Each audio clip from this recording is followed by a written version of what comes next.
Hi, everyone. So I think there's a couple people joining us already. So, hi, I'm Inara. I'm the online coordinator here at Bamboo U. And welcome if you're joining us for the first time. If you've joined us before, hi again. We're so glad to have you here for these little weekly YouTube lives that we do. So, thank you for being here. So, first things first, I have a slight cough today. So, if I start coughing in the middle, I'm really sorry. But I have my water here. So, hopefully, that'll help. But if you've joined us, let me know where you're joining us from so we can see that the chat is working. Send us some hearts if you like. And yeah, tell us if that's working. Tell us where you're joining from. And we'll see you in the chat. And so today we're going to really look into the misconceptions about bamboo because even though bamboo is really growing as a sustainable resource, unfortunately, there are still a lot of myths surrounding it. So it's been used as a tool for centuries, honestly. People have been using it for so many things, but there are still so many misconceptions about bamboo. And so today we're going to look at 5 of these. So we're going to fact check 5 myths that people have about bamboo. So, the first myth is that bamboo is a weed and that it spreads really quickly. And I think this is the most common myth that we hear about bamboo, unfortunately. You might have heard of it. So if you have heard of it, let us know if you have, or if you've heard of any other myths, you can tell us as well. This misconception stems from a certain type of bamboo, and this is called running bamboo. And these running bamboos or monopodial species have a very specific rhizome network. So now you're probably thinking, what's a rhizome? So I'm going to show you. This is a typical bamboo pole.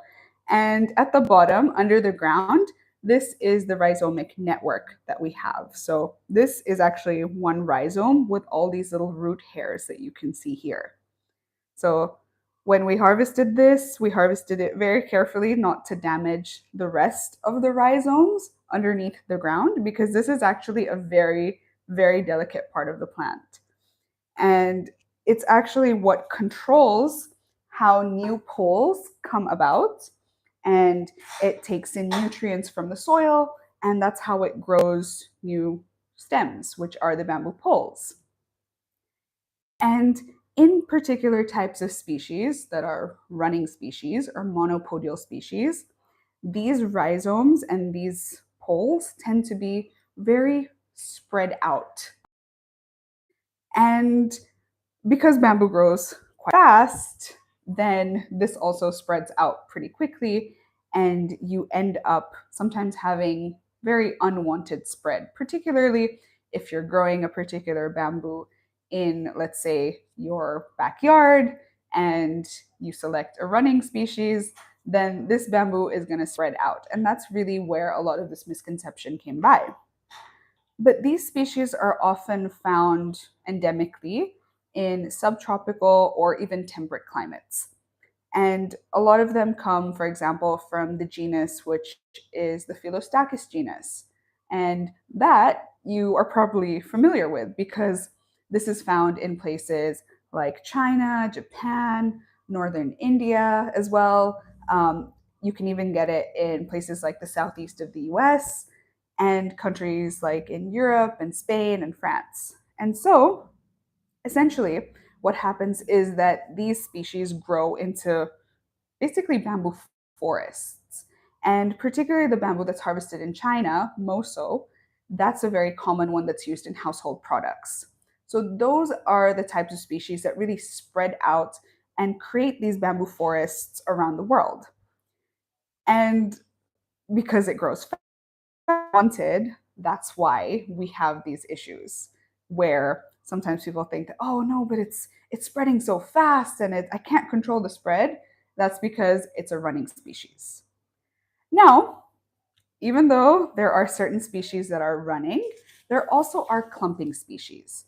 And these species are typically found in climates that are tropical or even in the subtropical regions. These are endemic to these areas, but that doesn't mean that you can't plant them in other parts of the world. It's just that they originally grow within the tropical belt.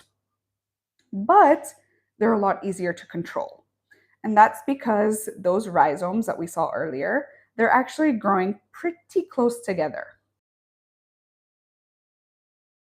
underground, and it clusters into one big sort of bamboo clump, as we call it. And here in Indonesia, we have a lot of clumping species. We do have a couple of species that are runners as well, but a lot of the species that we use here for construction are grown in clumps. And so that's, for example, species like Dendrocalamus asper, or in this case, Dendrocalamus asper niger, which is the black version of it. There's also, this one is Gigantochlora atroviolacea, and that's also a very common one that we use for building. It's a medium size compared to this big structural species. Dendrocalamus asper is actually the species that we have, you can see in this corner here. And we also have other species that grow in clumps. So this is Bambusa blumeana. It's found here in Indonesia, but also in other places in the Philippines and other tropical countries as well. It's a bit of a thorny bamboo, so you have to be careful when you harvest it. But besides that, it's pretty okay. And it's very good for construction. It's got a very thick wall, as you can see. Then there's also, this is Thyrsostachys siamensis, and this is also used in construction, and it grows in a clump that's pretty small as well, and it's easy to manage. So these are the ones in particular that grow in clumps and are perfect for construction. We've used all these species and more, but if you don't want to build with it, that's okay. You can also use it for things like furniture or for making products based on the species that you have available and what you want to do with it. So Nuts is asking, please let me know when the online course will be available. So we actually do have an online course that we are actually creating at the moment. And so that will be available in early May. So we actually have a wait list on our website. So if you go to bamboo.com/courses, there is an online course available there. That's the big online course that we offer about design. And so you can sign up for the wait list there. But if you're interested in learning in things about like harvesting and bamboo treatment, we have courses for that already. So those are open enrollment. You can enroll at any time, take it at your own pace. And that is already up on the website. You can go and just enroll in those already. And if you have any questions, you can go ahead and post them in the chat or in the comments, and we'll see those as and when that happens. So the next myth about bamboo is that it isn't strong because it bends easily. And that's not really true, because even though bamboo has a relatively high breaking and bending strength, so compared to timber, bamboo typically has a higher flexibility point, and therefore we can bend it further without it breaking. It's not actually all that flexible all the time. So I'm going to show you what I mean. This is a bamboo pole that's been taken, like this one, and cut into long strips. So we just essentially cut it into little pieces, right? And so that's what we got, this long strip of bamboo. And we removed some of the skin already.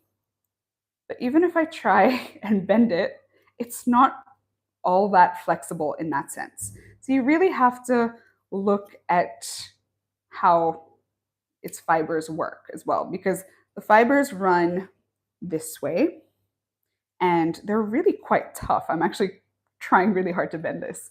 And so the flexibility does come from the internal fibers, but also from the tissue that holds them together. So let's say we make a bamboo building, right? And we're going to make it out of this particular bamboo.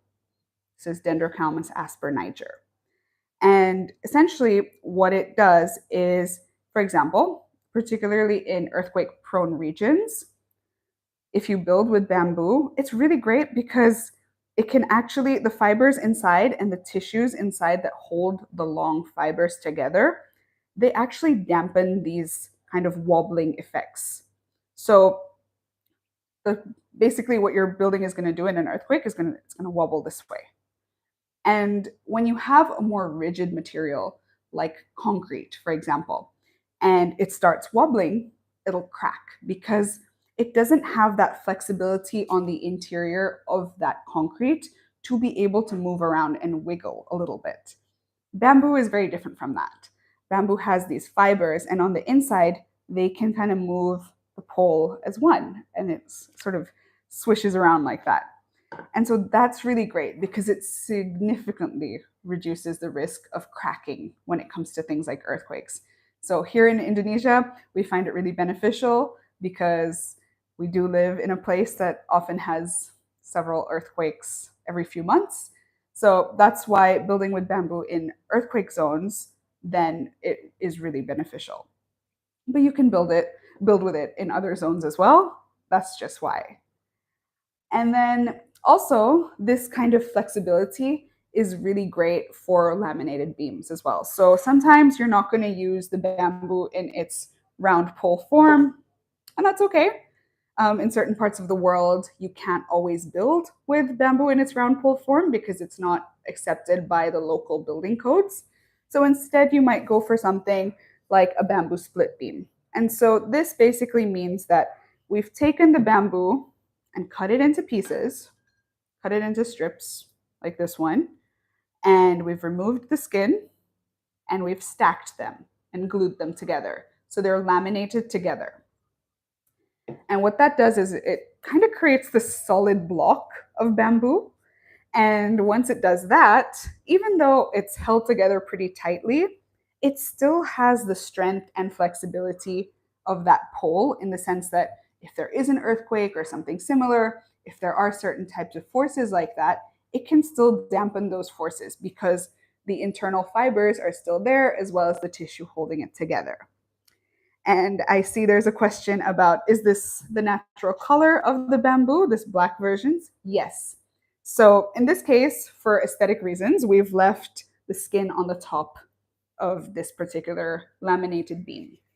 And you can see that more carefully here as well.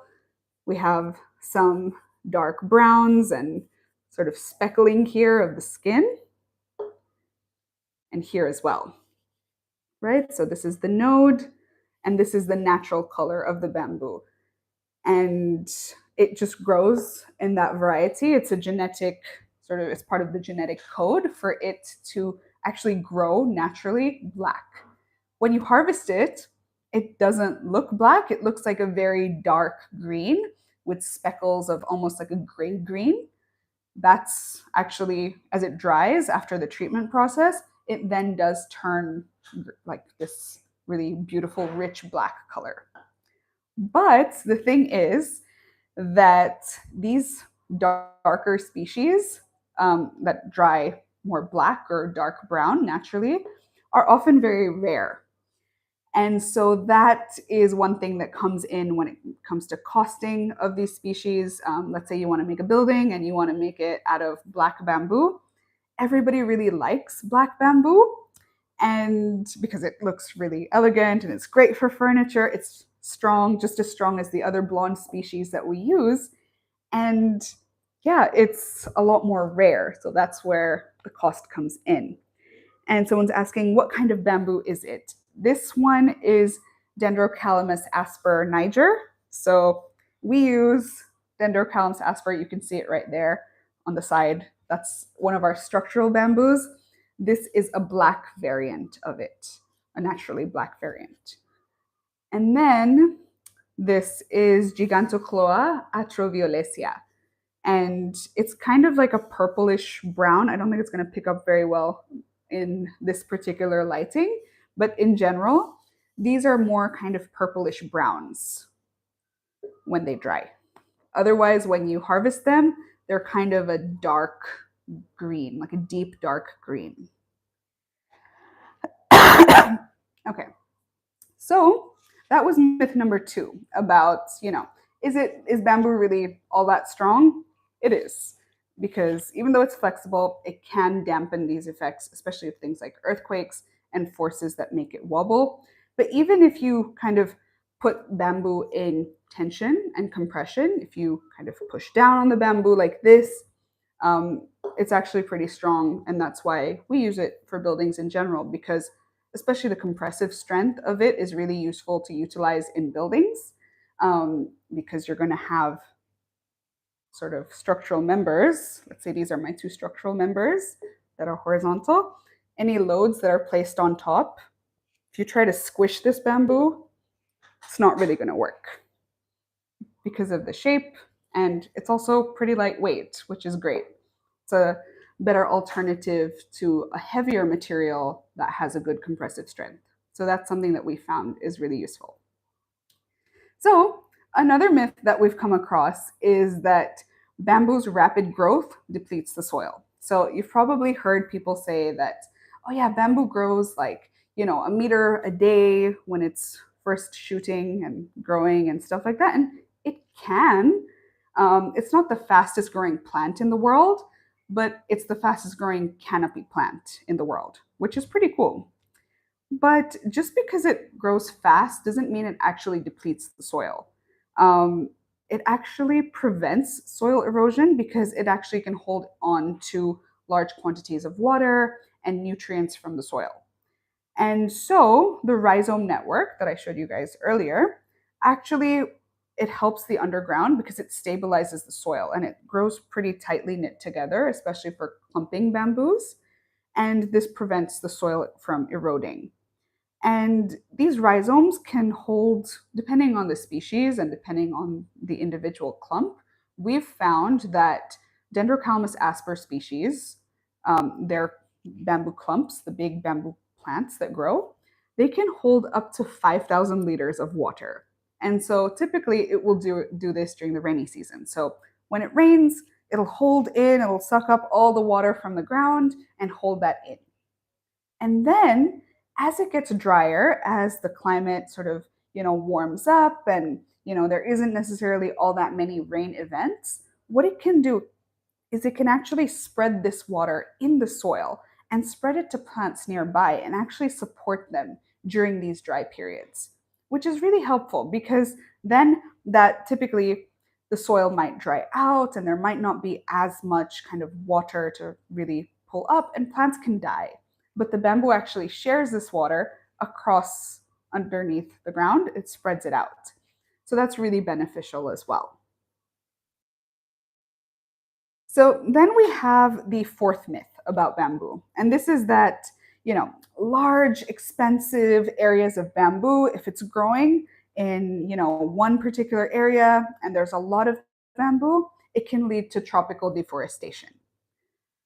So when we think about this, we often have to think about, okay, commercial timber plantations. Yeah, they often are sort of, made and planted by people, and it replaces forests that were initially there. And there's also soil erosion that comes about when we have, these timber plantations, things like that. But actually, we talked about running species before, and a lot of that maybe are more medium root species, and they will pull up nutrients sort of from the middle of the soil level. And then you have bamboo, which sits closer to the top because the roots only go about a meter deep underground. And so these bamboo species, alongside the other types of species that you plant with, will actually pull in different levels of nutrients across. All righty. So this actually, because it's supporting the flora in one way, it also supports fauna that grow in these areas. And so this helps the environments really thrive because it's not just supporting the flora in these areas, it's supporting the fauna as well. And so this is everything from insects and birds, reptiles and amphibians, to even larger species that we might typically know of, like the pandas, the Asian elephants, the leopards, things like that. So it's not just that, okay, fine, bamboo forests don't have diversity. They can have diversity so long as that's something that's taken into account for. Naturally, this is going to be the case because typically when you have a bamboo forest, you do have naturally occurring species. But if you are setting up a bamboo plantation on your own, let's say, or um, you want to start your own kind of agroforestry system, we do recommend taking the agroforestry route so that you can, yes, harvest the bamboo as part of your agroforestry system, but then you also have other plants that you can harvest, let's say, depending on the species of the plant, or you can just have that support the growth of your bamboo in general. And so far, do we have any questions about any of these myths? I think there was a slight technical glitch earlier. So, in case you missed anything or in case it cut off, you can let me know. But if you've heard any of these bamboo myths before, you can let me know in the chat. If you've heard of other bamboo myths as well, you can let me know of those as well. And if you want all this information in one place, what you can do is you can actually check out the article that's in the description box of this video. And this was actually a recently published article on our blog. So you can check that out there. All the information that I've mentioned today is right there. But a lot of the information that we've looked at actually comes from this book. It's called Booming Bamboo by Pablo van der Loot. And we actually have a discount code for you for this. So you can check it out within the description box as well. But it's a 20% discount code for this book. If you're interested in bamboo or bamboo design, bamboo products, bamboo furniture, things like that, we really do recommend that you check this book out. It's got so much information. It's packed with information about bamboo industry as well. And so if you're interested in looking into that, I really do recommend this book. And then the information about agroforestry came about from a book by Arif Rabik, who is one of our collaborators, and also by Bren Brown. It's called Towards Resilient Bamboo Agroforestry. So if you type that out in Google, you can check that there. And we also have some questions. So Nuts is asking, can bamboo plantations stop soil erosions by the river? Yes. So I've actually heard of this from my own country. So in Tanzania, in East Africa, they actually plant some bamboo in those areas near the rivers, especially to prevent the soil eroding. So that's one of the things that really helps. They also use it for things like creating barriers, and that really helps as well in those areas, just like kind of natural barriers. And Rissa is asking, do you think bamboo roots are safe for the soil or are they going to damage it? I was thinking to plant my own bamboo, but a bit worried about its expansion and if the roots will damage my agricultural land. So we really recommend that you look into species in your area. First of all, bamboo species that work well in your region. But also looking at species that have, because bamboo has shallow roots, they don't go more than 1 meter deep.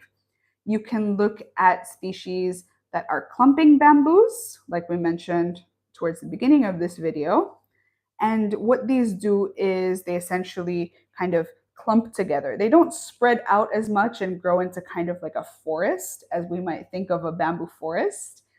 When we think of a bamboo forest, we might think of the ones in Japan or in China where we have these pictures of like really beautiful landscapes just covered in bamboo.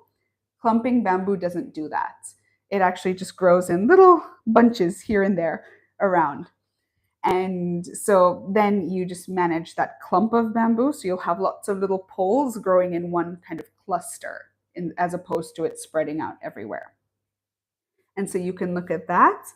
And you can also look at more kind of medium root species and deep root species, like different types of trees, for example, and shrubs and things like that, that will be able to grow really well with the bamboo, because the bamboo will pull the nutrients from the top layer of the soil. Then if you have other species that pull the nutrients in the water from kind of the middle of the soil and the deeper areas in the soil, that's going to be really beneficial for all your plants together. So they'll all be helping each other actually grow and thrive, which will make your agricultural land more productive. And the soil will also be really healthy that way, and it won't erode the same way as if it was a monocrop plantation of whatever you're planting. And do you have any tips to manage its expansion? So, yeah, if you do have only running species in your area, for example, or you only have access to plant running species, if you need them to grow at a certain kind of area only, what you'll need to do is you'll need to install root barriers, which are basically these deep, kind of not more than a meter and a half deep, maybe 2 meters deep under the ground. But it's basically like you can use different barriers under the ground to prevent that bamboo from expanding outwards. Because once you go more than a meter deep, there's not going to be any bamboo roots. So they'll just spread out pretty shallow and around each other. So what you're going to need is, I'm not sure how it works exactly. You might be able to find some more information online about the particular materials that you use. I've heard of people using like thin kind of concrete barriers under the ground, but you can use other things as well, I'm sure. And yeah, it's just something to prevent. So if, for example, my barrier is here and the roots are going to come and they're going to knock against it, they're not going to be able to move further beyond that barrier. And it doesn't have to be very deep in the ground. But that's only if you really can't find a clumping species in your area, and you only have access to running bamboo species. Otherwise, I would say you just go for a clumper. It's a lot easier to manage that way. But yeah, let's see, are there any other questions that have come about? I don't think so. All right, so if you liked this, let us know. If you're interested in looking into more bamboo myths that come about, you can let us know as well. We'd be like, really happy to answer your questions, and, send us comments. We love to know what you want to learn about as well, because we take that into consideration when we make these live videos and also when it comes to making our courses. So we have online courses and in-person courses. And if you go to our website, which is bamboo.com, you can check out the different courses that we have to offer. And I know today we talked a lot about harvestry in particular. So if you're interested about planting bamboo, harvesting it, working with agroforestry systems, then you can look at the harvesting course that we have available. And it's actually all in one access, and you just pay for it and you get access to it. And so you can check that out if you're interested. And Nats is asking, does bamboo you deal with cane also? No, we don't. We only deal with bamboo at the moment, at least. We do look at other materials that can be used for building alongside bamboo. But yeah, it really depends. Like we've used, like behind me, you can see a mud wall. So we work with things like mud. And we do, of course, combine other natural materials as well with our bamboo, but not so much looking at things like cane and stuff. Yeah. And Rissa is asking, how long until the bamboo is ready to use? So I'm guessing, how old does your bamboo have to be before you can harvest it? It depends on the species, but anywhere between 3 and 5 years is usually good for when you can harvest the bamboo. So yeah, typically the sweet spot is about 4 years old. Your pole will be 4 years old, and that's when it will be strong enough internally to be able to kind of hold the forces if you want to use it for construction in particular. But yeah, I think that's all the questions. So thank you everyone that joined us today. I'm really glad that you could, and thank you to those that are watching this recording. We're really glad to have you here, and I'll see you next time.